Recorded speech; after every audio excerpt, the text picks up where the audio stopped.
Well, there's lots of different kinds of social relationships, and of course, they fulfill a variety of different functions in our lives. I think we're pretty well attuned to thinking about our close personal relationships with family, friends, and loved ones. And of course, those provide affection, and our close needs are the things that we need for the heart. But we also have relationships with our colleagues, the people with whom we work, the people with whom we associate in professional and in pedestrian interactions. And those are really important too. Often in our workplace, those are the relationships that provide a sense of status for us, a sense of accomplishment, competence, efficacy. Those are the relationships that help us know that we have an impact on our environment. It lets us know that we're active and effective people.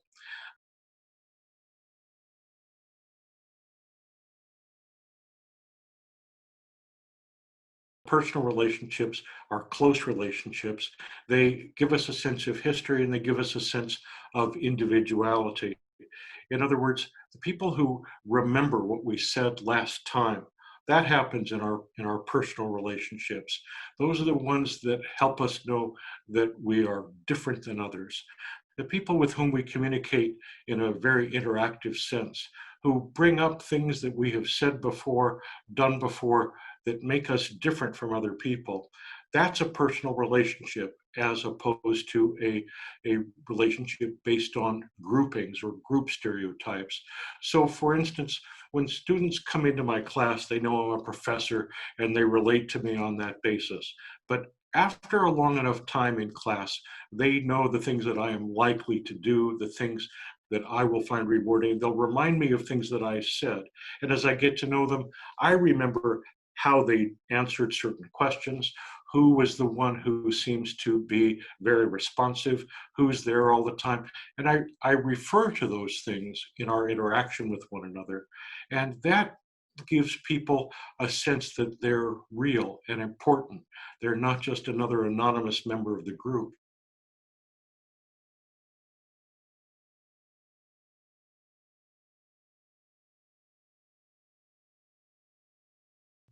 Well, of course, it depends so much on what the different virtual platforms are that we're using.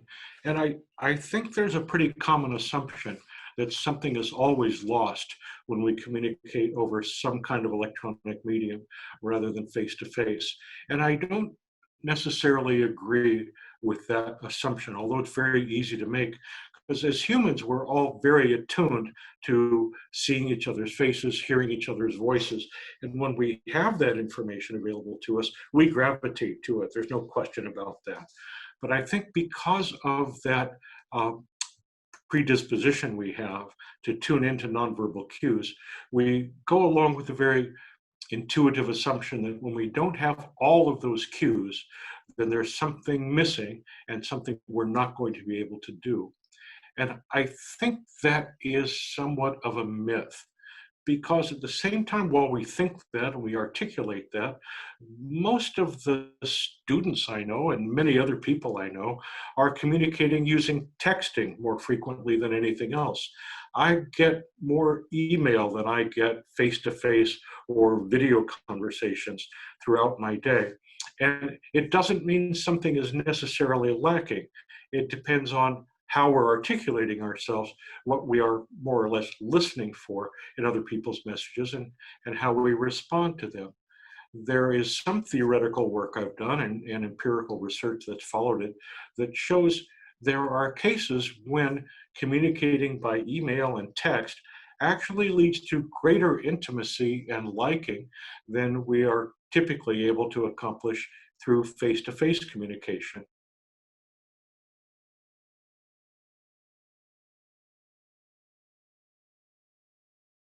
Our intuition is the more like face to face, the better it's got to be. And that's not necessarily how it goes. And research is pretty clear about this. The voice is probably the most indicative and illustrative channel in terms of our emotion and our attitude, because of course, voice is always accompanying words, and our words and our language, the content that that conveys, is really quite important. to have voice with that is a very, very powerful combination. Video is kind of overrated, even though it's very attractive to us. As I mentioned, texting, mailing, commenting in social media with language, it's sporadic, but it is often thoughtful. You know, we will write differently to strangers than we will write to people who we know. We adapt our language to the cues that are missing from conversation. We tend to do it very effectively. Media always make communication harder than face-to-face, but it doesn't necessarily mean that media make communication worse than face-to-face. Humans adapt to whatever we have, and we do a pretty good job.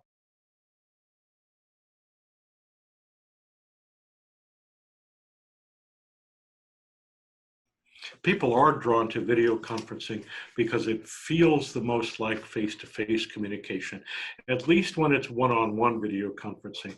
When we've got a whole room full of Zoom participants, it feels different.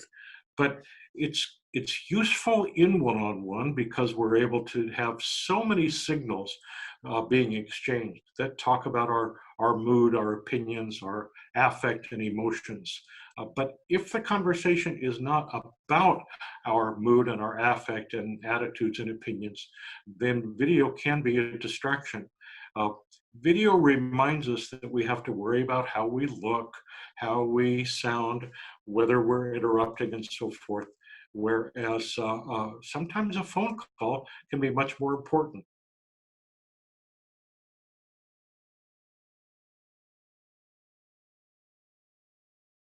I do think people are prone to fatigue, and there could be a number of reasons for that. One is that we tend to use video calls uh, in not the most effective or efficient way. A lot of the time, uh, as has been the case in video conferencing for decades, uh, we look at each other. We have the cameras trained on our faces, and we're looking at each other all the time. And that's not how things go in face-to-face interaction. In face-to-face interaction with a group of people, we tend to look at whoever's speaking. That person's not right in front of us. You and I will speak now, but somebody else will speak, we'll watch them, and somebody else speak, we'll watch them. But in video conferencing, when the camera's on all our faces, we're staring at each other all the time. And we're aware of that. Uh, and we're looking at everybody all the time, and that takes work. That takes cognitive resources for us to pay attention to everyone. And we're exposed all the time.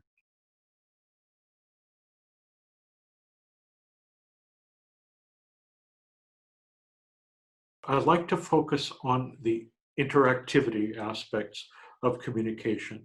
I don't think in this case, video is better or phone is better than texting or emailing. I think the important thing in staying connected is how we engage one another and how we shape our conversations with one another. So by interactivity, I don't mean that we each get to take turns having a conversation, but when we have a conversation, that the things we say reference the things that the previous person has said. That I don't just answer, if you ask a question, of course I answer it, but as we continue to talk about things, that I'm still cognizant of your question and trying to, and perhaps ask you, what was it you wanted to know? Why did you ask that question? Or is it because you're feeling such and such a way? And the conversation might then focus on your feeling, but our conversation, our messages need to reflect memory and incorporation of what has been said previously and what has been said prior to that. That's when a conversation achieves what we call interactivity. Research shows that interactive conversations, rather than just what we call adjacency pairs, question, answer, statement, statement, statement, statement, that doesn't achieve interactivity. Interactive conversations, research shows, are more involving, more satisfying, and can be more intimate than these non-interactive conversations.